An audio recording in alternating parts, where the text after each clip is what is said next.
Hi, this is Shambhavi. Welcome to my weekly podcast about spirituality, love, death, devotion, and waking up while living in a messy world.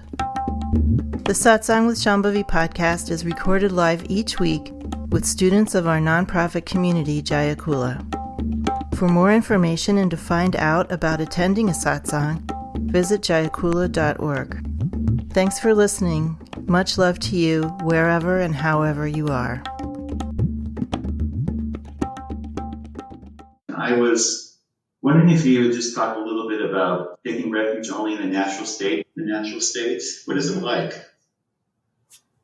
The natural state means the base state of reality, that living awareness.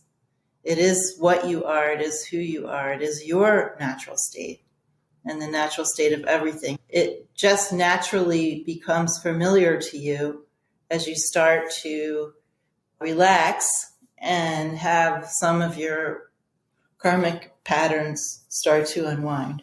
So it just becomes naturally apparent. It announces itself to you. The less there is in the way between your perceptions and that, your own real nature.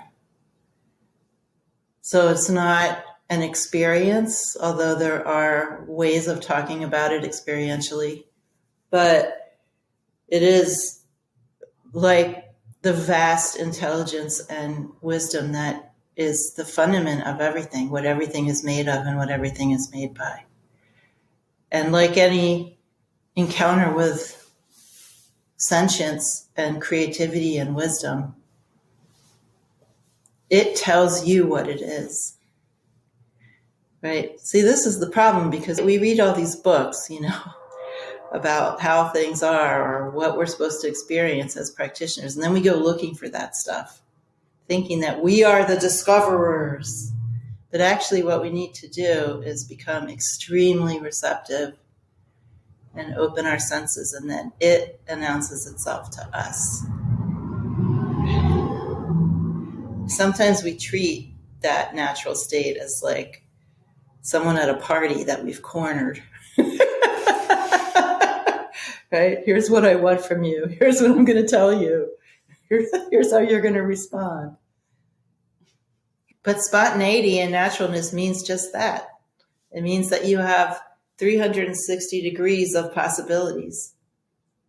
Someone who is being spontaneous and natural and in a more awake state, that's the whole definition of freedom, is freedom of self-expression, not being bound to show up in a particular way. I'm trying to get people to tune in more and have a richer experience and learn to quiet down and not be jumping into their dramatic patterns so quickly. Give themselves some space to feel what's actually happening. There's a thing that students say about teachers all the time. Well, you told this person to do something, and then you told this other person to the opposite. You're contradicting yourself. And that happens because teachers are responding to the unique dimensions of people who come to teachings. And sometimes the answer for one person is to do something, and sometimes the answer for another person is to absolutely not do that thing. That's the kind of freedom that I'm talking about. Freedom to respond skillfully without attachment or preconditioning to whatever circumstance is happening. In this tradition, teachers have a very wide range of expression. And sometimes they're sweet and loving, but sometimes their loving quality comes across kind of fierce, right? So that's sort of a hallmark of the direct realization traditions, is that there's a much wider range of self-expression of the teachers in it. One of the teachers that I had, who was probably the most awake person I've ever met in a body, in a regular human body, when you looked at him, his face was just like a river of constantly changing expressions. It was breathtaking to see how fluid his responses to things were. One minute he was laughing, another minute he was just looking at someone with like melting tenderness. The next moment he was like glaring at somebody. Continual change in his expression. So the best way to experience that is to begin to do some practice and integrate that practice with your everyday life, and slowly over time. When I say slowly, I mean years, possibly decades, possibly lifetimes. You will get glimpses of this. You will recognize this. And then it will eventually become your constant condition to be in that recognition. Everything of importance that I learned about the natural state was something that no one taught me. I know that's weird. I mean, maybe if I had had different teachers, I would have had some clue. But, people said things like, if they were on the Hindu side, consciousness and energy, vast and omnipotent and omniscient and blah, blah, blah. And if they were on the Buddhist side or the Dzogchen side, they would talk about nature of mind and Rigpa and all kinds of other stuff.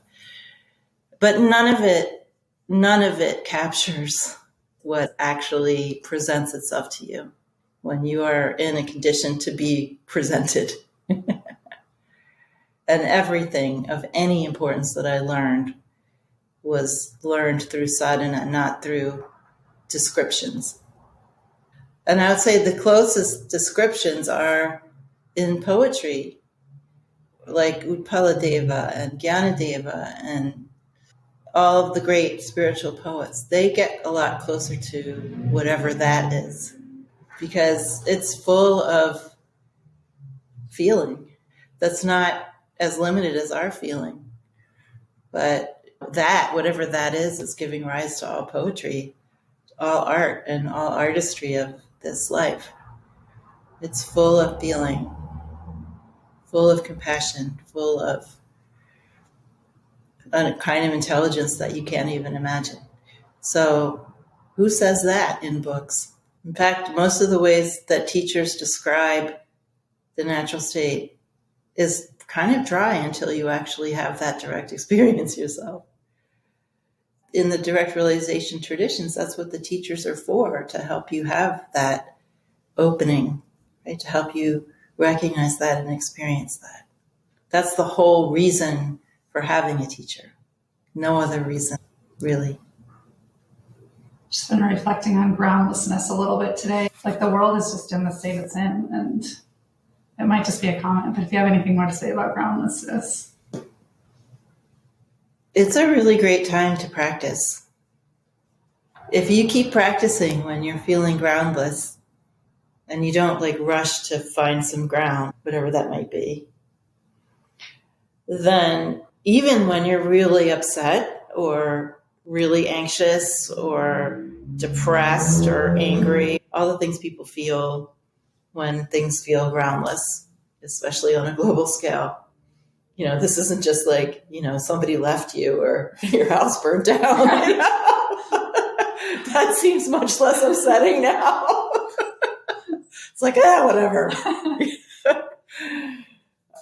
But if you continue to practice day by day and continue to try to be in your heart, try to be in a more relaxed, receptive condition, even when it's really hard, and even when you don't know if you're succeeding or not, and you don't even know if you're going forward or backward, if you're progressing or regressing, because that happens too. It's like you don't even know. It's like being in a dark hallway, kind of feeling your way along. You're not sure if you're still going in the right direction. Maybe you got turned around. But if you just keep with the simplicity of practice, then at some point, the energy of you and the times and things are going to just move. They're going to change, right? Because that's the nature of things. And the fruit of your practice is going to be right there. I just was wondering what would be the types of things that someone might do to find ground. In this kind of condition right now, we'll have lots of strong takes on things. Lots of narratives about what's happening, giving you the feeling that you're somehow analyzing it and summing it up, and you've got it kind of under control. Or maybe binge watching a lot of television, or eating, in a certain way, or glomming onto your feelings of pain. You can make painful feelings your ground, because then you go around and tell everyone how crappy you feel and how it's so hard, and you can't deal with this. And that becomes your new ground, Okay. your new way of connecting with people. Or maybe it was your old way and now it just has more fuel, but anything like that. Or, just kind of retreating into old patterns that feel more comfortable and telling yourself, it's too upsetting to practice now. People do that. People come to me and say, I feel horrible, so I stopped practicing. But if you practice steadily for a lot of years, you start to learn the patterns, how things work. And one of the ways things work is that if you practice through the hard times and you feel like nothing is happening, it's just torture, at the end of those hard times, or when things open up more, it's like zoom. All the fruit is right there. And, the basic groundlessness of impermanence is something that we can enjoy, and we do enjoy it in small bits. Surfing is a situation where you don't know what's going to happen next, and that's part of the pleasure of it. You do know you're on a surfboard sitting in the ocean, but you don't know what kind of wave is going to come. You don't know if you're going to get a good ride. You don't know if you're going to get injured or not. You don't know if you're going to freeze to death or whatever. There's just a lot of unknowns when you're surfing, right? And that's part of the fun of it. That gives us a clue that if we were more relaxed, if we were more realized, then we could enjoy the groundlessness of impermanence all the time. That would be more of the awake experience, to enjoy the groundlessness of impermanence. So now we have an opportunity to relax in that groundlessness and feel our discomfort, which can be really intense at times, I think, for a lot of people, and explore that and try to relax ourselves into a condition where we're not so freaked out by groundlessness, because groundlessness is our condition all the time. We just manage to fool ourselves with a bunch of fake grounds. But our grounds that we construct for ourselves, our plans, is one really, really big ground that we construct for ourselves. Think of how upset we get when one little plan goes awry. And now it's like everything is basically not going as planned. So it's a chance not just to recognize and get used to an unusual experience, but to recognize and get used to, no, this is the experience. Our ruse, the wool we've pulled over our own eyes, that this is not our condition, is what's, unusual. This is how things are. There are many, many people who will just avoid discomfort at any cost, really, any cost. Like they'll give away their whole lives to just have minor comforts. So don't skip over the parts that feel uncomfortable. Let yourself feel them. Know that you are uncomfortable with impermanence and groundlessness. That's the gateway.